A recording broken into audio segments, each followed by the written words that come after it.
Hey guys, last time we introduced Lake Norman Airpark. This time we'll have in-person interview with one of the property owners. John Garabedian. He's gonna share with us his own experience taking off from his backyard. Thank you, John, for joining the conversation today. Happy to help. So I'd like to hear your experience living on the airpark. I wasn't always a pilot. I just got involved in this stuff about 12 years ago. Had the opportunity and a place and finally the time and money to get into aviation a little bit. And it started in my hometown in Rhode Island. And I didn't even know an airpark even existed for a few years into flying. And when it came time to move from Rhode Island, we started shopping by airparks because we thought it'd be a cool community, common community theme, hang out with other aviation people. And so we started searching, and we looked in North and South Carolina, and we ended up here at Lake Norman because we both thought that this had really the best to offer for really not much more money than everybody else was getting. So it's been a fun ride, but there have been some surprises and there's some unexpected stuff, but you got to learn to roll with it. And all in all, it's been a very cool experience. I think I'm pretty happy with the choice. Lake Norman is probably one of the best air parks I've seen, and I'm glad to be a part of it. Great to hear that. And I heard from you that you have been here for the last 8 years. 8 years, yep. What's the best experience you had in the last 8 years of living Well, here? I wouldn't say the best. I mean, I just enjoy the fact that I can jump in a golf cart and go see half a dozen people on a Friday afternoon or a Wednesday or whatever the day predicts and socialize. And the rule around here is if the hangar door is open, it's welcome to come in. But you can have a great Tuesday or Wednesday evening hanging out with neighbors and talking aviation and life, and then you can have a miserable weekend that nothing's happening and you didn't miss anything because you were here right in the thick of it. Yeah, exactly. So anything that you hate about it, like, you don't like the noise and Well, the noise is, I mean, that's what you should expect in an air park, is airplane noise. I don't consider it noise. I consider it music. Some people, if you don't like noise or close neighbors, you need to find a place someplace else. But there's the HOA is probably the biggest issue. I mean, any HOA is going to argue about stuff, and we argue probably a little more than average in here, and that's pretty much the only downside to the place. It's pretty well taken care of as far as that. The budget is really reasonable, but there are like two political sides here, and they're always constantly at each other. But aside from that, very cool place to live, really close to everything. Awesome. And you talk about neighbors and also other aviators working together to build the airplanes. We have seen so many airplanes here in the hangar. I'm probably gonna do a little tour after this interview. Okay, I have met the most giving, smart, successful people in my life through aviation.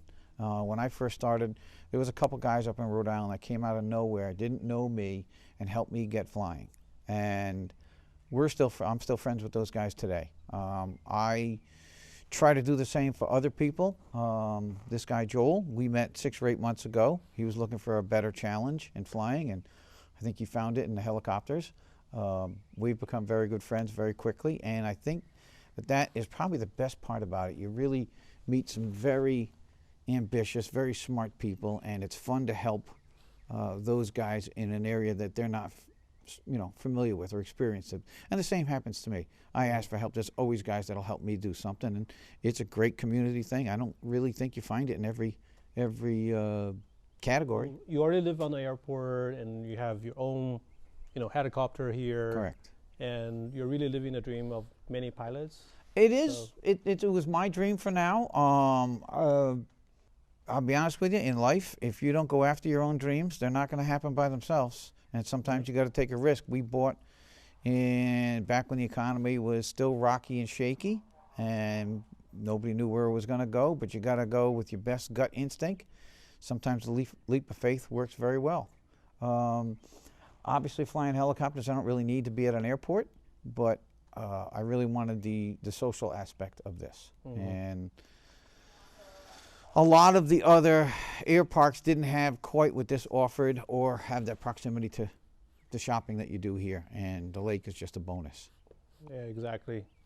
And also you're part of the EAA Chapter 309, and then that has been a good help here in building those From day one, airplanes. most of the people I first met here were from the EAA group, and I'll bet you 90% of the people I know are still from that original group and spin-offs and that. And we continue to meet like this guy. Just met him 6 or 8 months ago. We're going to be friends for a long time.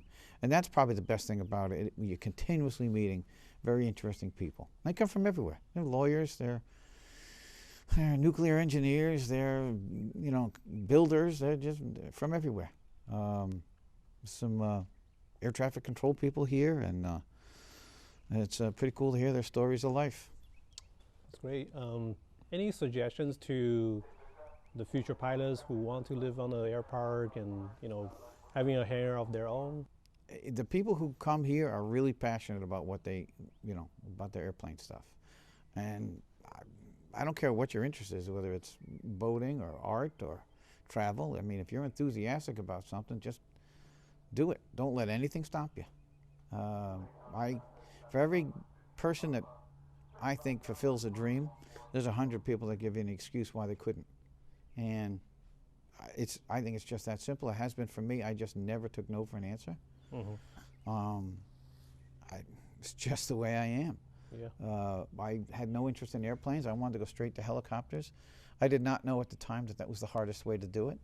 I never flew anything before I flew helicopters, and I did it in a year.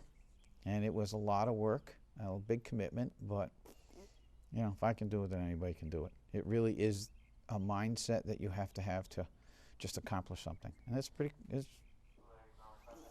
that's all it takes in life as far as I'm concerned. Yeah, that's quite impressive. Getting to the helicopter directly and finishing the training in 1 year. When I finally learned airplanes about 4 or 5 years ago, I laughed and said, really? This is it? This is nowhere near the work. But that's the majority of aviation, and I don't care what you fly. If you're out here having fun, enjoying, learning, great. Let's all have some fun at this part of life. You never know. Yeah, great. I would say accomplishing anything big takes a lot of commitment. So. Yeah, but that's where you get your biggest reward. Yeah. That's why we don't play checkers anymore. It's too simple. Right? Yes. Perfect. So, after this, any next steps? What's your next dream? I actually have my eyes on my own airport right now. About every 10 years, I don't know if my interests change or I get bored with something. I wouldn't say I'm bored by any least with aviation, but there's an opportunity to buy my own airport. We're still not, we still don't have a deal, but I think that's my next decade, is to own my own airport. And I would be having fly-ins every weekend or every other weekend and have a really active place, just because of the community the type of people that would come. That's really exciting. I'm looking forward to the day that you purchase the airport. I and hope build it everything happens. For you own. It's probably the worst financial move I'll ever make in my life, but what the hell? Yeah, you live the dream, right? Yeah, but your dream changes every year. When you're 25, 30 years old, 40 years old, your dreams change. I wanted a career, and I got myself into the career that I wanted, and I liked it for a long time. Then I wanted to live on a lake and do a lot of boating, and I did that. That lasted almost 20 years. Yeah. And then my interest changed again to aviation, and I wanted to live here, and I took a little longer than I expected, but I ended up here. So I'd like to live at this next dream. We'll see where it goes. Okay. Yeah, look for the days that I can land on your airport. That's right. On in my flying days, I just got my license on my new roadway, one of the older versions of this. A friend of mine and I were going to fly to a flying. There was a get-together. I don't know, maybe 50, 60 miles away that we were heading out for. And it was a really questionable day. There was black clouds, there was white clouds, there was wind, there was high, there was fog, there was sunlight and patchiness. It was just all over the place. And he talked me into going. I was hesitant. He talked me into going. And we were going over small showers, under black clouds, and trying to work our way visual. And we worked our way, and soon enough we hit IFR, and I just bumped into it, couldn't see anything. Ooh. Made a big U-turn, dove to the ground, got right back out of it. And I said, look, I don't know where we are, where we're going, and I'm all worked up. And so we just found a little local airport, and when we landed at that airport, it was only, I don't know, 5 miles away. And when we landed, that was the airport that I had taken my original training in. Yeah. And we were in actuality nowhere near where we thought we were. Really? And it's just one of those learning curves that you kind of scare yourself into not making those dumb decisions anymore. I fly just for fun, so I call myself a fair weather flyer. You know, like today is okay, but if it's really questionable, then there's no need for me to go out. I'm doing this for fun. Yeah. But we both laughed because we thought we were, I don't know, 20, 30 miles down our destination, and we haven't gone 10 miles, because in all that diving and going around, we ended up going in figure 8s and circles, ended up almost back where we started from. So you still land on the airport, but you just didn't know what the airport was. Well, we were on our destination, you know, following our flight path, but we had to deviate so many times that you know, we weren't paying attention to what was next to us. And then when we finally said, I give up and let's just find the nearest airport, you hit nearest. And there was our original airport that we started flying. We said, really? We're right next to Lincoln? Oh my God, I thought we were way up in Massachusetts somewhere. After the interview, John gave us 2 of the 4 aircrafts in his hangar. That includes Hummingbird RV-9, Rotoway 162F, and Bell 47. This is a Hummingbird. This is what they call plans-built airplane. Every part has to be made from the drawings that you get, and then made to fit, you know, exactly. And Bob has spent 4 years in this hangar building the fuselage, the wings, and some other parts he already had built in his home garage. And I want to say he's got into this about 8 years now, and it's just about ready to fly. You want to come up? We'll show you. This actually has a half of a Volkswagen engine. This is 37 horsepower. Yep. And I want to say it uses 1 gallon an hour or something along those lines. So I like that. It's a neat little plane. Obviously one person, but this is thousands of hours of work right here. And this is probably one of the smallest airplanes. Not the smallest, but there are a few, but he's done a pretty good job, and we're looking forward to testing this out, hopefully in the next 3 or 4 weeks. This is actually the EAA chapter's airplane, the RV-9. This started as some wings and tails that were given to the chapter as a donation because the guy was not going to finish them. So we took on finishing those parts just to let the guys who wanted to play with sheet metal at least experience it or learn if they wanted to. And the focus is really to expose other people to riveting sheet metal work and the EAA community. Now, one more project going over here. I am doing this for a guy. This is a Rotorway kit-built helicopter. This particular one is a 162F with a turbo upgrade. We found this in Arizona, unbuilt. Guy had it in boxes and had never finished it. So this got here in pieces in November, and we've already had this running, so we're down to some minor adjustments, and then we're going to put the body back on and make some final fit and finish on the body, that and the blades, and we're getting real close to think about testing, and by late spring this will probably be flying. Wow. So this is the guy has one of these now. He bought a running one. He's been flying it for 6 months to get his license, and but he wanted this turbo upgrade, so I've been helping him build this one. Awesome. Yeah, these are about 500 hours to put together, and they are one of the oldest kit manufacturers still around. The Rotorway's been around for 52 years. Wow. There's been a lot of company changes, and they go out of business a lot, but the product is still the same. Yeah. And they're pretty well thought out. They've got most of their quirks all figured out over the years, and I'm a big fan of them. I've got over 500 hours flying these. Famous Bell 47. Let me get the lights here. This is the one that's known as the MASH helicopter.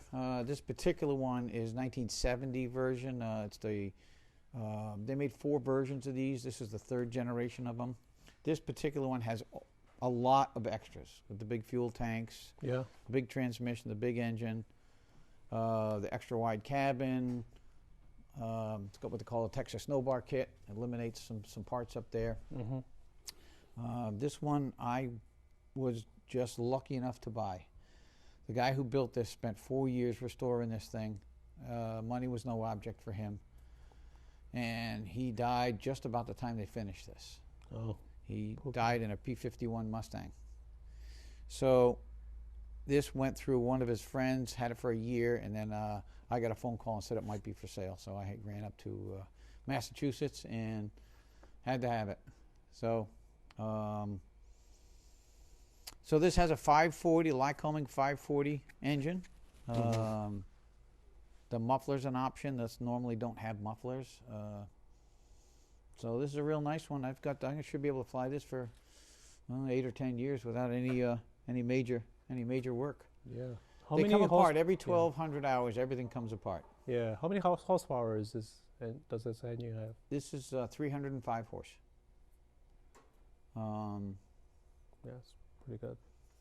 There are some parts that are getting hard to find because they don't really produce any parts for these anymore. Yeah. But you can still find them. Sometimes you just got to pay for them.